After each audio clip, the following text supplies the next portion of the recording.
ஹானின்பா இந்த ஒரு வீடியோவுல big pass வீட்டை விட்டு வெளியேறிய திவாகர் இவங்க வந்து பாத்தீங்கன்னா முதல் முறையாக ஒரு வீடியோ வந்து ரிலீஸ் பண்ணியிருக்கிறாங்க. இந்த ஒரு வீடியோவுல ஹேட்டர்ஸ்க்கு வந்து பாத்தீங்கன்னா ஒரு தரமான ரிப்ளை வந்து கொடுத்துருக்காங்க. அது மட்டும் இல்லாம இன்னும் நிறைய முக்கியமான விஷயங்களை ஷேர் பண்ணியிருக்கிறாங்க. இதையெல்லாம் வீடியோக்களை போய் டீட்டெயிலா வந்து பார்த்துடலாம். அதுக்கு முன்னாடி திவாகர் இவங்களுக்கு ரெட் கார்டு கொடுத்து வெளியேற்றினதை பத்தி உங்களுடைய கருத்து என்ன அப்படின்றத மறக்காம கமெண்ட் பண்ணுங்க.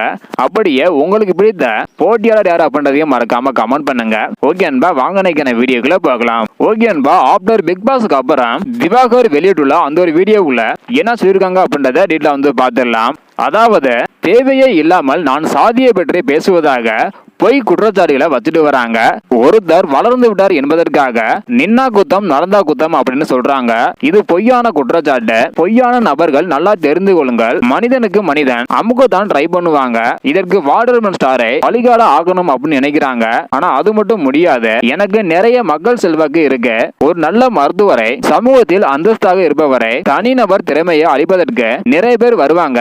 இதையெல்லாம் கடந்து, அதாவது விமர்சனங்களை கடக்காமல் நாம் முன்னேற வேண்டும் அப்படின்னு அந்த ஒரு வீடியோல வந்து பாத்தீங்கன்னா சொல்லியிருக்காங்க. அதாவது பிக் பாஸ் வீடுகளை வந்து பாத்தீங்கன்னா ஜாதியை பார்த்து பழகுவதாக திவாகர் இவங்க மீது ஒரு குற்றச்சாட்டு இருந்தது. ஆனா அதெல்லாம் பொய் அப்படின்னு வந்து பாத்தீங்கன்னா இந்த ஒரு வீடியோ மூலம் வாட்டர்மேன் ஸ்டார் வந்து உறுதிப்படுத்தி இருக்காங்க.